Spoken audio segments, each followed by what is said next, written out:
Good morning. My name is Patricia Devine, and I am a member of the Worship and Music Committee.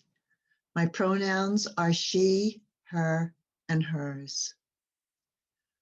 Welcome to our virtual service with the First Parish Plymouth congregation. These services will be posted on our Facebook page and on YouTube. The first part of our service is recorded. Following the benediction, the recording will end. We then go into Candles of Joy and Concern, which this section is not recorded. Our service today is entitled Imaginings and is hosted by our Director of Spiritual Enrichment, Deb Keller-Wood. Our Technical Director is Paul Melville. We hope you stay for our virtual coffee hour after the service. Whoever you are, whomever you love, whatever you believe, wherever you are on your journey, come walk with us this hour. Let us walk together this hour. The call to worship this morning is entitled Constellations of Our Lives by Karen G. Johnston, a settled minister in New Brunswick, New Jersey. Humans make maps of stars, choosing some stars, ignoring others, to project our imaginations onto the heavens. These maps shift over time, across cultures. Names change for the same assemblage of bright points: Drinking Gourd, Big Dipper, Plow, Lost Hunters. Humans make constellations by connecting stars. Humans make meaning by connecting stories, story to narrative to story. Some blaze bright, some are faint. Most are backdrop to the great and mundane human unfolding. Let us imagine the stories of our lives as a starry universe above our heads.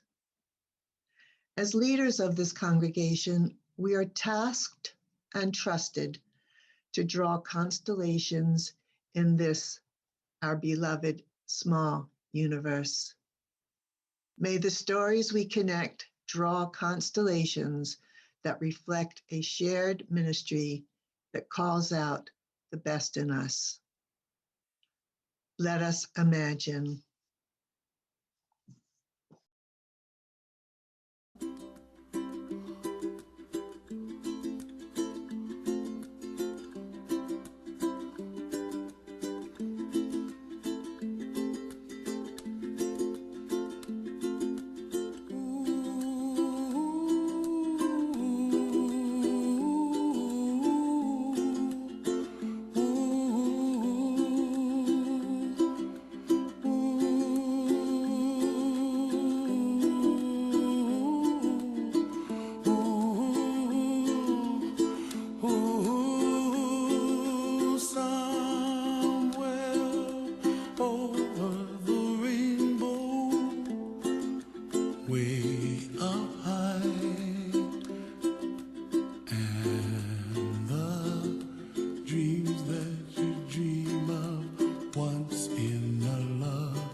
Top, that's where you find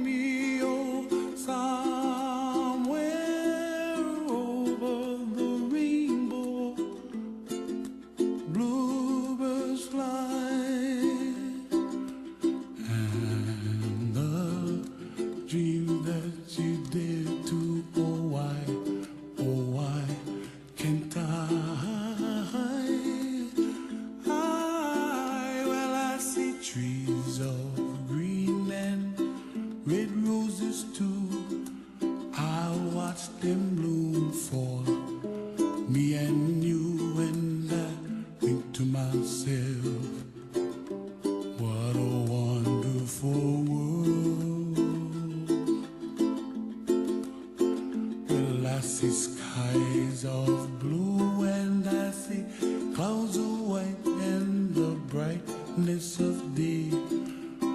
I like the dark and I think to myself, what a wonderful world.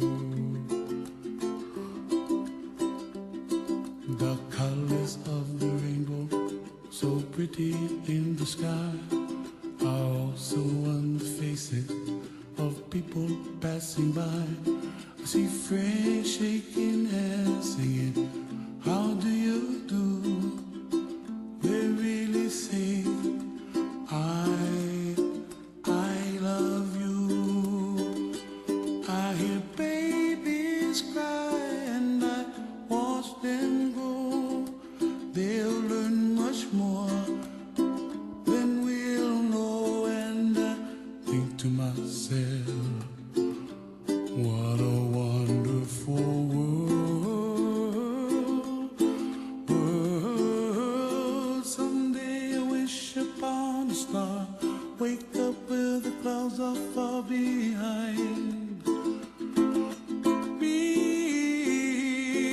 where trouble melts like a lemon drops high above the chimney top. That's where you find me, oh, somewhere over the rainbow, way up high. And the dreams that you dare to, why, oh, why can't I?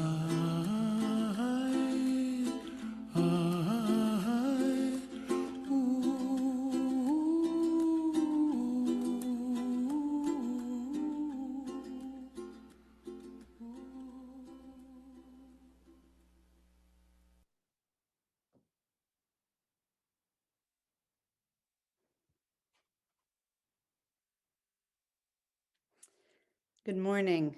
I'm Deb Keller Wood. Today we're going to try something a little different. It's called 3, 2, 1, go. We're used to seeing a chalice, and we're used to seeing Reverend Art light our chalice. A chalice is a symbol of our faith, and it's a symbol of peace. It can be made of metal or wood or seashells from the beach. Today, we're going to get a little creative. Each of you is invited to look around your house for the next 90 seconds and create a chalice. Create it out of anything. Find a candle holder or build it out of something else. You can take an ornament, and the next thing you know, you have a chalice. After you return from your 90 seconds, we will hear a beautiful rendition of Simon and Garfunkel's song, Sounds of Silence, performed by Annie and Dave Yaeger. During our chalice lighting, hold your chalice up. Get ready. You have 90 seconds. 3, 2, 1, go.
Hello, darkness, my old friend.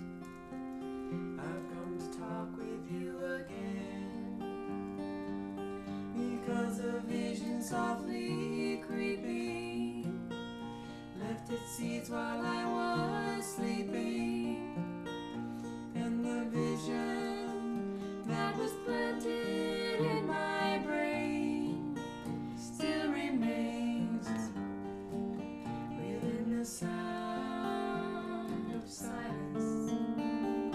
In restless dreams I walked alone, narrow streets of cobblestone, neath the halo of a street lamp. I turned my collar to the cold and damp, when my eyes were stabbed by the flash of a neon light that split the night and touched the sound of silence. And in the naked light I saw 10,000 people, maybe more.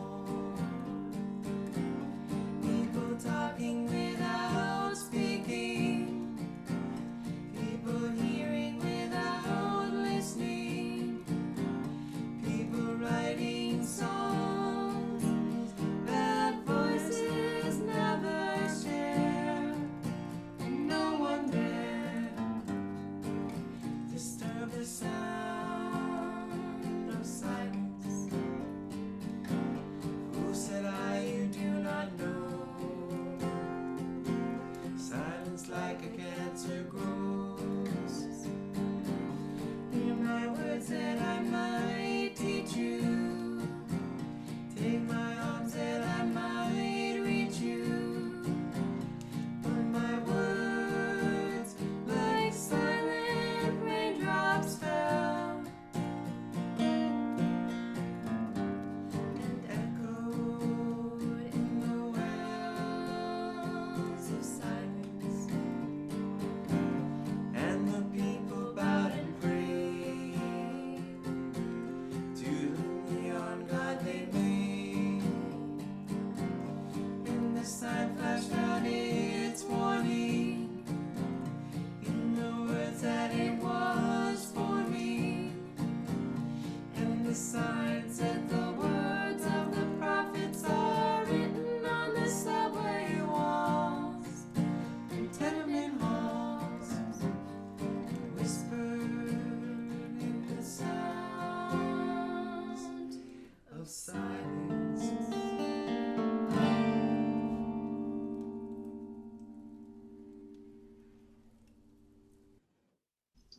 This is the time where we light the bigger chalice. You will light your own chalices. And let's say together, love is the spirit of this church, and service is its law.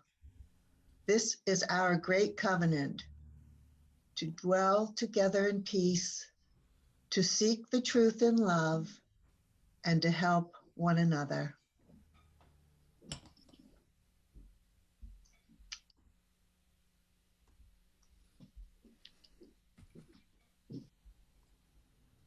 Imagining. What does it mean? Last week, I talked about fairy villages and building them in the woods in my backyard.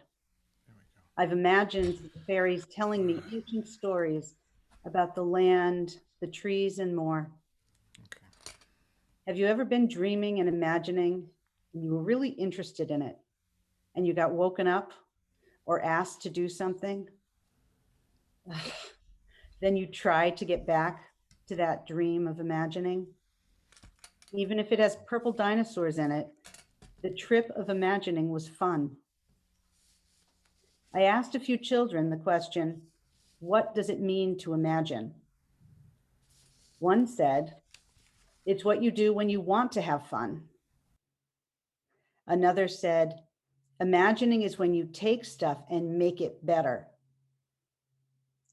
And a third said, imagining is when your brain tells your head to think of things and no one tells you to stop. A fourth said, "It's when I can be anything I want to be and save the world, like a superhero, but even better." Anatole France was a French poet, journalist, and novelist, and several bestseller books came from him. Ironic and skeptical, he was considered in his day the ideal French man of letters. He said, "To know is nothing at all. To imagine is everything." Another quote, "Imagination is more important than knowledge. Knowledge is limited. Imagination encircles the world." Albert Einstein. Anything and everything that is new comes from imagining or accident. Even in the most mundane thing, someone had to imagine doing it in a new way. Mark Twain said, "Reality can be beaten with enough imagination." It's healthy, this imagining. There are many articles about the health benefits of active imagination for people of all ages. One article by Nicole Beasley and medically reviewed by Audrey Kelly, a licensed marriage and family therapist, states that imagination supports cognitive development, relieves stress, improves relationships and social skills, and keeps your mind and body charged and sharp. Imagining is a part of who we are, each of us. It's healthy. We need to let ourselves do it. We can imagine our jobs, our lives, ourselves in new ways. We can imagine our souls. And now a reading. Soul Lifts by Tess Baumberger. Wouldn't it be great if you could take a picture of your soul? Then, when your mother wants to brag about you, she could show people the picture and say, "That's my daughter. Doesn't she have a beautiful soul, all sparkly and many-colored and flowing all around her?" Wouldn't it be great if we walked around surrounded by our souls so that they were the first thing people saw instead of the last thing? Then people would judge us by who we really are instead of how we look. Imagine no racism, ageism, sexism, fascism, shortism, homophobia. Imagine falling in love with who a person is just by looking at them. It would kind of be like a cloaking device, hiding physical faults, defects, or even perfections. I'd want it to be mandatory. Then people would work to make their souls more attractive instead of their bodies or faces. Imagine people knowing by your soul that you really need a hug. Imagine people helping each other and their souls changed color or grew. Imagine soul gyms with exercises to get your saggy souls in shape. Imagine the long lines forming for soul lifts at churches, temples, mosques, synagogues, or nature's grand cathedrals. Imagine. Imagining me. I just learned the story behind the song Blackbird, the prelude that Seeger shared so beautifully today. How appropriate it is for the time in which we're living. Blackbird was actually written during the civil rights movement in the 60s by Paul McCartney. In England, girls were often referred to as birds. So Blackbird roughly translates to black girl. The song was an acknowledgement of the injustices taking place and an encouragement to Black women not to give up hope. At a concert in Little Rock, Arkansas, McCartney introduced the song by saying, way back in the 60s, there was a lot of trouble going on. We would see what was going on and sympathize with people going through these troubles. And it made me want to write a song that might just help a little bit to heal that broken wing and learn to fly. He helped them imagine that things would get better. How much harder it must have been to imagine the positive than to imagine the negative things during that civil rights movement. And now, how much harder it is to imagine the positive things happening if you are a person of color or LGBTQIA. We must acknowledge our negative imagination as well as our positive imagination. Sometimes our imagination is against us. Mark Twain famously said, "I am an old man and have known great many troubles, but most of them never happened." How do we make sure to not let our negative imaginations take over our lives while acknowledging the realities that we sometimes need to face? Meg Selleck writes in the magazine Psychology Today, "Bad things, even horrible things, do happen to good people and cause real pain. But negative imagination causes useless suffering in our minds, whether there is a grain of truth to them or not." Are we causing our own suffering, imagining the worst? She continues, "There are 3 quick statements to tell myself. With the help of one or more of them, I can usually calm myself down and move on.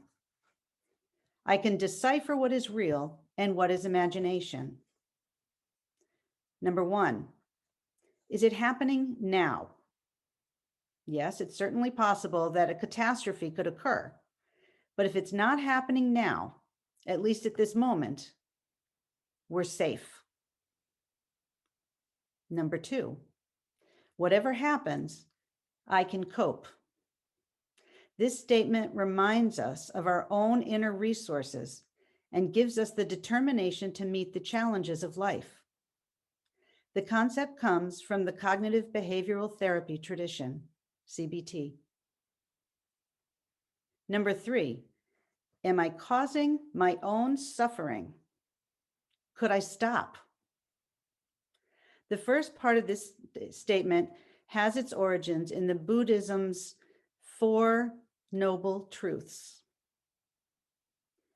I sometimes find myself saying it with amazement. I'm causing my own suffering again. If your imagination is causing your own suffering with what ifs, acknowledge the thoughts, tell yourself one of these comforting phrases, and then move on. Move on. What do I want to imagine? Painful reality is one thing, but imagination is another. What picture do I want to see in my mind? Imagine a joyous moment. Imagine the positive.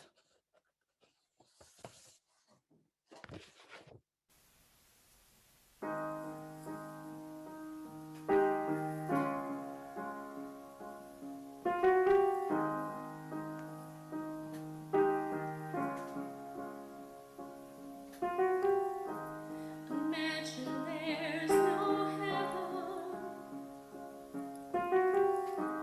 It's easy if you try. No hell below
imagining a better place.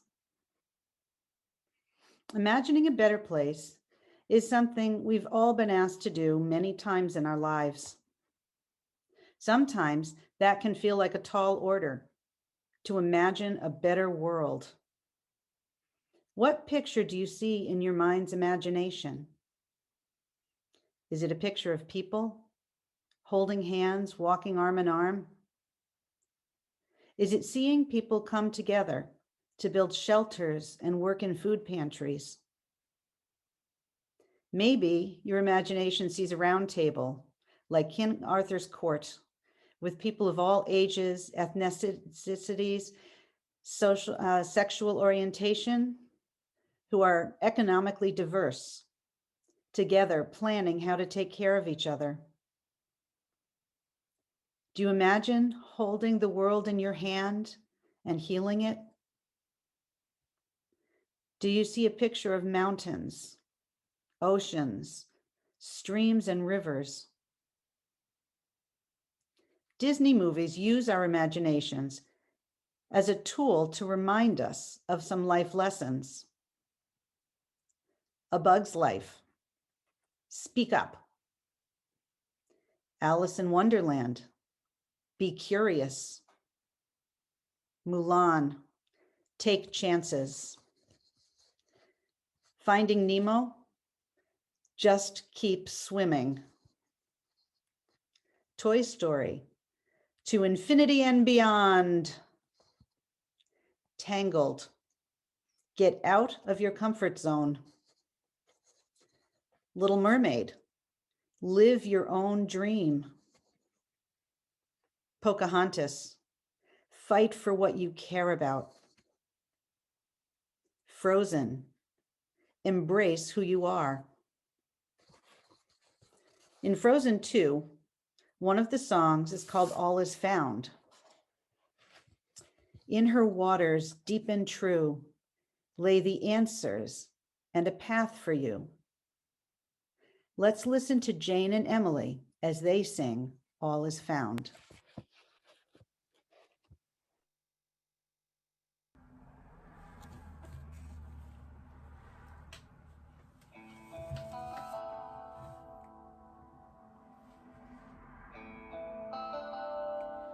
Where the north wind meets the sea, there's a river full of memory. Sleep, my darling, safe and sound, for in this river all is found. In her waters deep and true lie the answers and a path for you. Dive down deep into her sound, but not too far, or you'll be drowned. Yeah, she will sing to those who hear, and in her song all magic flows. But can you face what you most fear? Can you face what the river knows? Where the north wind meets the sea, there's a mother full of memory. Come, my darling, homeward bound. When all is lost, then all is found.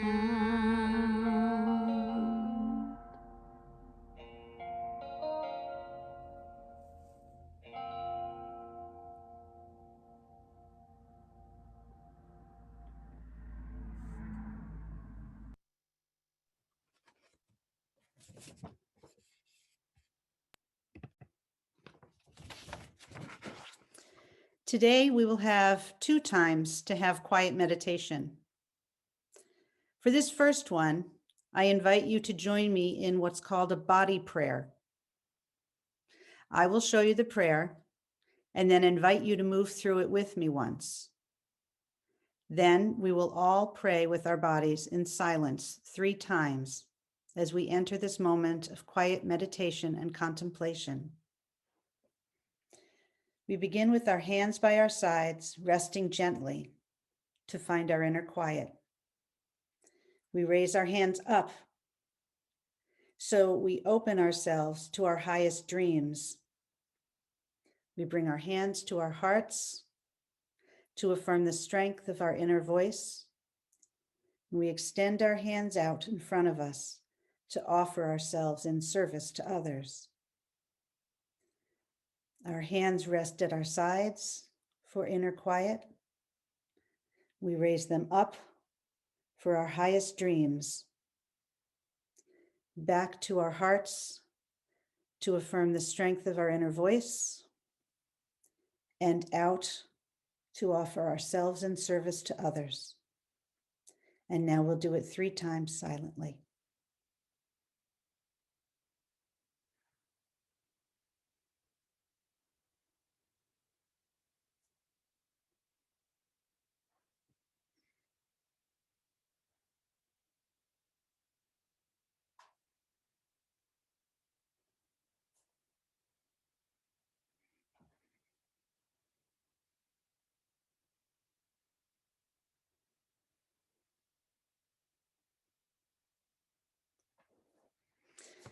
We will now sing our closing hymn, In This Place.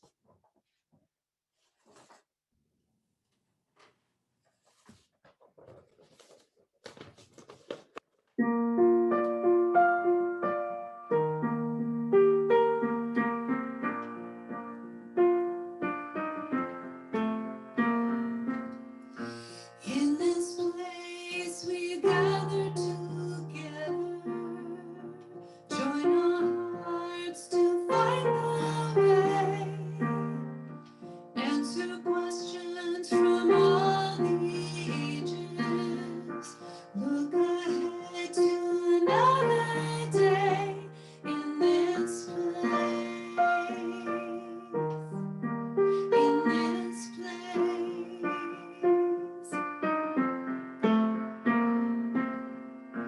In this place we know the story of the pilgrims upon the shore. We bring faith, our love and kindness every time we come through the door. In this place,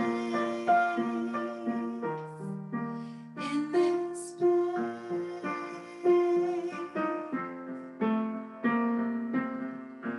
In this place we find a meaning to the trouble we all must face. Join our voices, thoughts and feelings, grow our hope for the human race. In this place, in this place. In this place.